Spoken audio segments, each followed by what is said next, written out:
All right, looks like cool weather's coming. We're still got our first real heavy frost.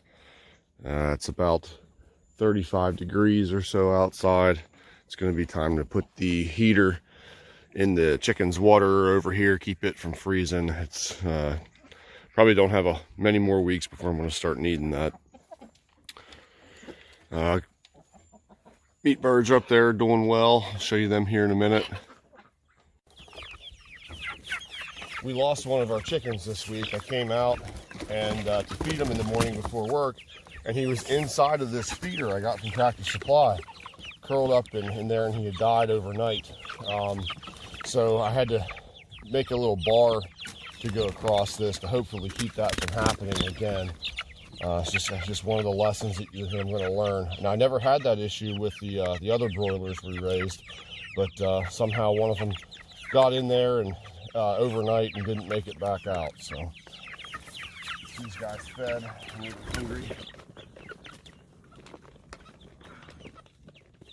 Probably gonna have to add a second feeder here really any time now. They just kind of push each other around. One gets in, then the next gets in.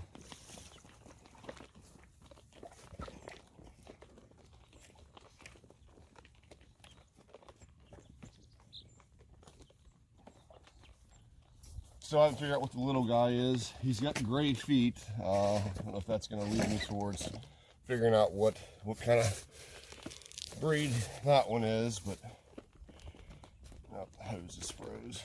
Go inside to get him some more water.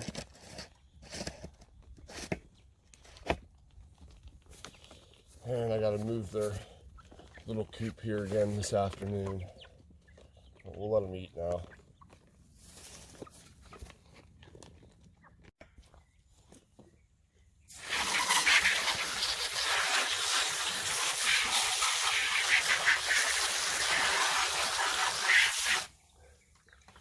So this is the water we use for the meat birds. Got this from Tractor Supply.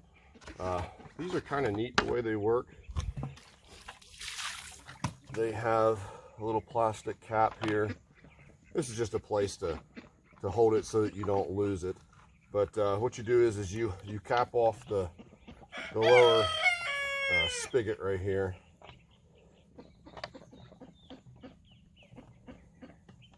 Get the thread on there.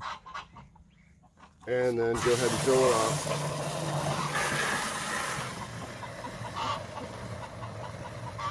And then after it's full, you put your top on. It has an O-ring here that makes a seal. And then after that's on, whenever you remove this, it'll only fill up water until it's above here. So, you know, you can't overcome atmospheric pressure then. So, kind of a neat idea.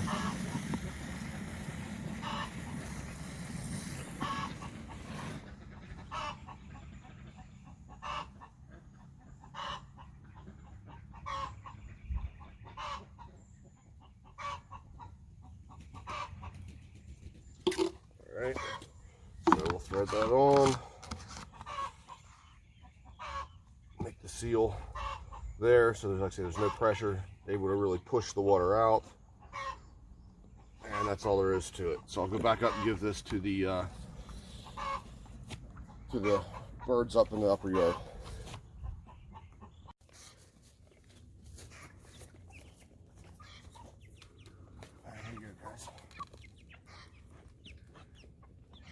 I gotta face that port downhill. If I put it up high, we're sitting on a slope here. The water will keep running out, and of course then it'll keep coming out of the container. So I gotta make sure I have the port facing downhill where it's underwater and not overflowing out of the lip of my tank here.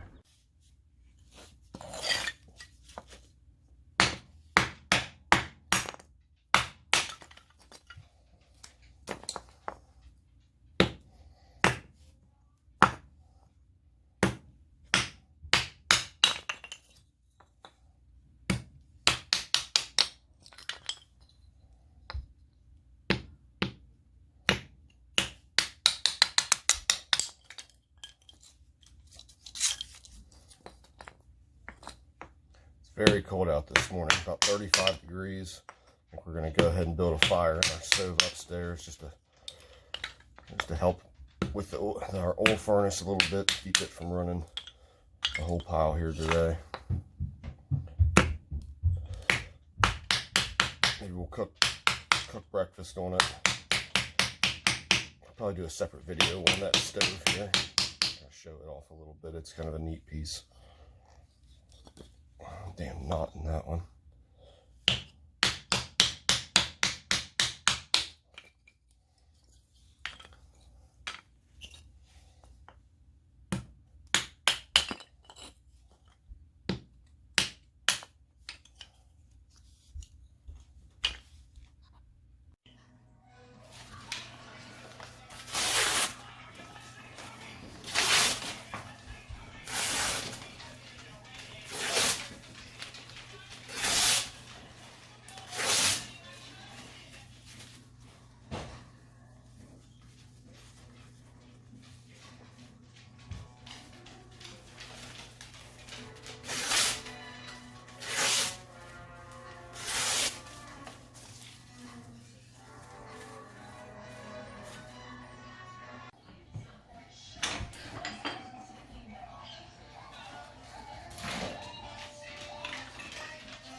Shut that valve. Open this valve. This shuts off the flow around the stove, and then this here opens the flow.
Now if we close this door and leave the bottom open, and it'll pull the air through the bottom, that'll really help it get going.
All right, now that the fire is going, we're gonna close this a little bit, help hold the heat in. And we're gonna open this so it circulates around the entire cook surface.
Did you have bacon, Dylan?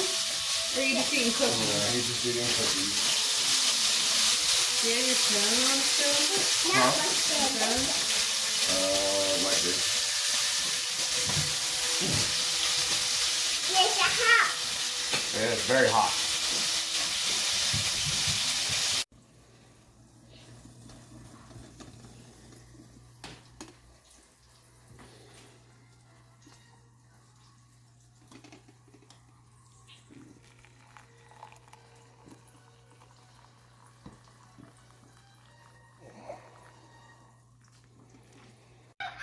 Sit.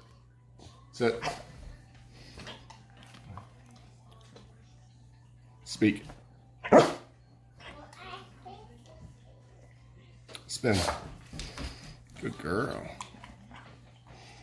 Sit. Down.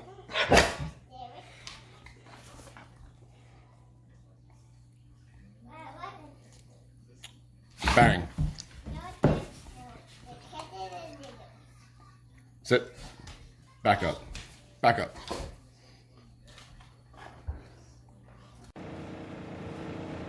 Okay, so I figured you guys would want to know what 2 pigs looks like inside of the freezer. This freezer we purchased specifically for doing our pigs in. We filled it up pretty well. So up here we have pork chops, 2 different kinds of sausage. There's some liver there. There's ribs, 2 whole hams, a couple roasts. Stuffed up here, we have a bunch of the 2 hams we have sliced like this. drawer is full of ham slices. Got a pile of bacon in here. Later on, I'll go over with you exactly the numbers on what we spent, how much meat we got. The stuff in the drawer or on the side here, some of it's our bacon, some of this here is not. That doesn't even include all of it. We've already given some away to my in-laws, my parents. We've already ate 2 packs, so 8 pork chops, a couple pounds of sausage, a little bit of the bacon. So that's not even all of it. It's an insane amount of meat that you get out of 2 pigs. Easily going to be a year's supply for us. So we'll probably do pigs maybe every other spring is what we're thinking about doing. All right, guys, last thing I wanted to touch on, I've been asked a bit about the numbers with raising 2 pigs. So I've been kind of keeping a little bit of a log here on everything paperwork-wise it took to raise them. So we purchased the pigs at the end of May. I didn't write an exact date. We bought 2 pigs from a stockyard sale at $55 a piece for 110 bucks. Whenever we got them, they were approximately 40 to 50 pound piglets. They're Yorkshire, they're your regular white pigs. Whenever we first got them, I bought just a 50-pound bag of feed from Tractor Supply for $15.49, and I bought a couple bags of cracked corn from there for $8.79 a piece. After this, I started learning better places to buy my feed. The next time I bought 250 pounds of hog feed from Southern States. That 250 pounds came to $59.80.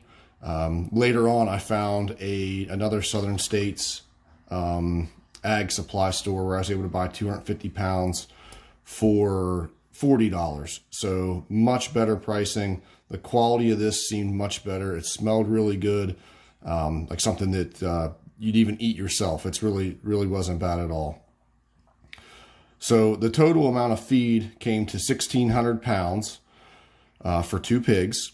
And I found that by the end, they were eating about 100 pounds. It was every 5 to 6 days for the 2 pigs would eat 100 pounds. We butchered them on October 1st. So I had them from sometime at the end of the May to October 1st is whenever we butchered them.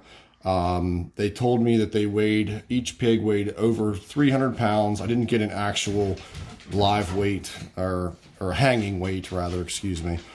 But the butcher told me they were definitely both over 300 pounds. We ended up getting 328 pounds of pork plus our lard. So here, a total on our pig feed was $316.85. I got 110 bucks and 2 pigs. The bedding, we ordered sawdust, had it delivered. It was $60 for a load of sawdust. We had $42 in smoking them. We ended up doing some horse trading, and instead of paying regular butcher fees, we went down and helped do the process and kind of learned about it ourselves. And then we kind of traded off making some business signs for them. I have $78 in material for making these 2 signs. So a rough total of $606.85. You do the math, it comes to about $1.85 per pound. So there's the numbers. Everybody's wanting to kind of look at it and have an idea of what it costs to do them. Overall, it wasn't too expensive. Like I say, this is just kind of some rough numbers, but should give you a good idea of what you're gonna have in feeding a pair of pigs. Finally, as we were packaging everything up, we were of course weighing everything out so we knew how much we got. Ham, we got 79.5 pounds of ham. That included 2 whole hams and a few sliced hams. 48 pounds of bacon, 75.5 pounds of pork chops, 9.5 pounds of roast. So that was we kept the one front shoulder and had it done into like a picnic roast. The other 3 shoulders were ground up for sausage. There was 11 pounds of ribs, 6.5 pounds of liver, 49.25 pounds of maple sausage, and then we had 48.75 pounds of breakfast sausage. So that's just a breakdown of the weight of all the cuts that we got.